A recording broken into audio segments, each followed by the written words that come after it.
Hello bachcho, let's read this question. The question says let V be the volume of parallelepiped formed by the vector A vector is equal to A1 I cap plus A2 j cap plus A3 k cap. B vector is equal to B1 I cap plus B2 j cap plus B3 k cap, and C vector is equal to C1 I cap plus C2 j cap plus C3 k cap. If AR, BR, CR, where R is equal to 1, 2, 3 are non-negative real numbers, and summation from r equal to 1 to 3 AR plus BR plus CR is equal to 3L. Show that V is less than equal to L cube. So हमें ये show करना है कि volume इसकी less than equal to V cube होने वाली है. तो देखो अभी इसमें जो हम की कंसेप्ट यूज करेंगे वो की कंसेप्ट क्या होगा हमारा. एक वॉल्यूम ऑफ पैरेललोपिपेड क्या होती है हमारी, पहले तो यहाँ पे वो देखते हैं. वो होती है box of A B C, जिसे हम लिख सकते हैं A dot B cross C. Okay. अब यहाँ पे जो A dot B cross C है, ये always less than equal to mod of A mod of B and mod of C होता है. ये एक प्रॉपर्टी होती है. ओके. यहाँ पे जब हम इसको सॉल्व करते हैं ए डॉट बी क्रॉस सी, तो यहाँ पे कॉस साइन आएंगे. कॉस साइन की वैल्यू 1 और -1 के बीच में होती है, तो इसलिए ये always less than equal to इसके होता है. तो इस प्रॉपर्टी का यूज़ करके इस क्वेश्चन को हम सॉल्व करने वाले हैं. और हम यूज़ करेंगे इसमें A M and G M का. A M and G M. अब ए एम जी एम क्या होता है, लेट से अगर मेरे को ए कॉमा बी का ए एम जी एम निकालना है, तो वो क्या होता है A plus B divided by two is greater than equal to A dot B to the power half. तो ये होता है A M G M means जितने भी नंबर दे रखे हैं सबका sum divided by total number of terms is greater than equal to product of the numbers to the power 1 divided by total number of terms. तो ये होता है ए एम जी एम. तो इनका यूज़ करके हम इस क्वेश्चन को सॉल्व करेंगे. तो देखो अब कैसे करेंगे. पहले जो इसकी वॉल्यूम है उसको देखते हैं. यहाँ से जो वॉल्यूम आएगी वो प्रॉपर्टी से क्या हो जाएगा हमारा, A dot B cross C is less than equal to magnitude of A magnitude of B into magnitude of C. अब ये देखो, ये इसको वी बोल देते हैं. अब ये लेस देन मैग्नीट्यूड ऑफ ए क्या होगा हमारा, ए वेक्टर क्या दे रखा है A1 A2 A3 B1 B2 B3 B है, और सी है हमारा C1 C2 C3.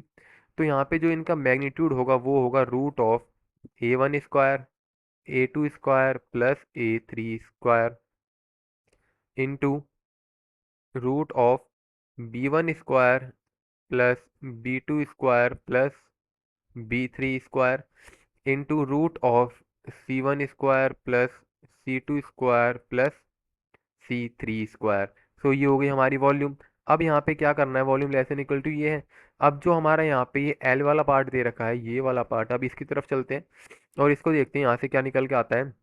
अगर हम देखें तो क्या दे रखा है यहाँ पे हमें, summation r equal to 1 to 3 of a r plus b r plus c r is क्या दे रखा है, इक्वल टू 3L. अब जब यहाँ से अगर मैं L की वैल्यू निकालना चाहूँ तो L की वैल्यू क्या आएगी, यहाँ से A1 plus B1 plus C1 plus A2 plus B2 plus C2 plus A3 plus B3 plus of C3, this divided by 3 हो जाएगा. तो यहाँ से हमारी L की वैल्यू आ गई. अब L ये है हमारा. तो अब यहाँ पे हम एक कंसेप्ट का यूज़ करेंगे जो है हमारा A M greater than equal to G M. अब ए एम यहाँ पे हम इन चीज़ को मानते हैं, ये हमारी टर्म 1 हो गई, ये टर्म 2 हो गई, ये टर्म 3 हो गई. ओके. सो अब यहाँ पे देखो, टर्म 1 को हम ऐसे अरेंज करके लिख सकते हैं A1 plus A2 plus A3, ये हमारी टर्म 1 हो गई, plus B1 plus B2 plus B3 plus C1 plus C2 plus C3, ये डिवाइडेड बाय 3 हो जाएगा.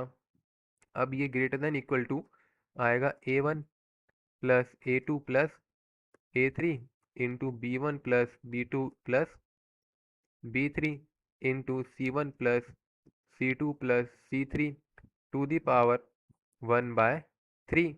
अब देखो ये तो हमारा L हो गया, ये L है. तो L greater than equal to यहाँ से 1/3 पावर को अगर मैं इधर भेज दूँ तो ये हो जाएगी L क्यूब. तो यहाँ से अब मेरा क्या आया, A1 A2 plus A3 into B1 plus B2 plus B3, C1 plus C2 plus C3। अब ये आ गया। अब देखो अगर हम यहाँ पे एक चीज़ देखें, जो हमारा A1 plus A2 plus A3 है, इसको हम यहाँ पे इसका अगर पूरा स्क्वायर लिख करें तो ये किसके इक्वल आएगा? A1 square plus A2 square plus of A3 square plus 2 A1 A2 plus A2 A3 plus A3 A1। तो अब ये आएगा। अब देखो अगर मैं यहाँ से A1 plus A2 plus A3 की वैल्यू निकालूँ, A1 plus A2 plus A3 को देखें तो यहाँ से ये क्या होगा? A1 plus A2 A3 is always greater than equal to, यहाँ से अगर मैं रूट ले लूँ तो क्या होगा? Is always greater than equal to root of A1 square A2 square plus A3 square.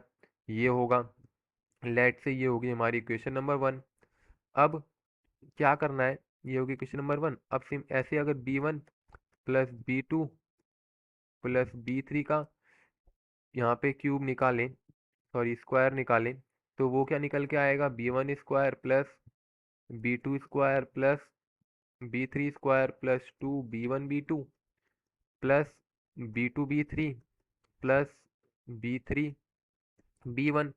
अब यहाँ से ऐसे ही देखें तो B1 plus B2 plus B3 भी हमारा is greater than equal to root of B1 square plus B2 square plus of B3 square होगा। क्योंकि ये टर्म तो हमेशा पॉजिटिव रहने वाली, तो इससे कोई दिक्कत नहीं आएगी, तो इसके यहाँ पे भी नेगलेक्ट करके चल रहे हैं हम यहाँ पे। अब ऐसे ही अगर हम C1 plus C2 plus C3 को देखें तो वो भी always greater than equal to C1 square plus C2 square plus C3 square. ये हो गई 1, ये हो गई 2, और ये हो गई हमारी थर्ड इक्वेशन। अब जो हमारी यहाँ पे इक्वेशन आई थी ये वाली इक्वेशन नंबर ए, तो अगर इसके अंदर ए नहीं, इसको मान लेते इक्वेशन नंबर एक्स, तो इक्वेशन नंबर एक्स में अगर इसको पुट करते हैं इन सब वैल्यूज़ को, तो हमारे पास क्या आता है? देखो, तो जो हमारा एल क्यूब है is always greater than equal to, अब यहाँ पे ये सारी चीज़ बड़ी होंगी इससे, तो ये क्या आ जाएगा हमारा? Root of A1 square plus A2 square plus of A3 square into root of B1 square plus B2 square plus of B3 square into root of C1 square plus C2 square plus C3 square. तो ये हो गया। अब ये वाली term क्या आती है हमारी? इसको हमने यहाँ पे देखा, ये है हमारी volume. Volume is less than equal to, तो इसको हम यहाँ पे लिख सकते हैं L cube is greater than equal to volume, जो कि हमें प्रूफ करना था। Hence proof. देखो हमें यही प्रूफ करना था, तो ये प्रूफ हो चुका है। I hope you understood well. Best of luck.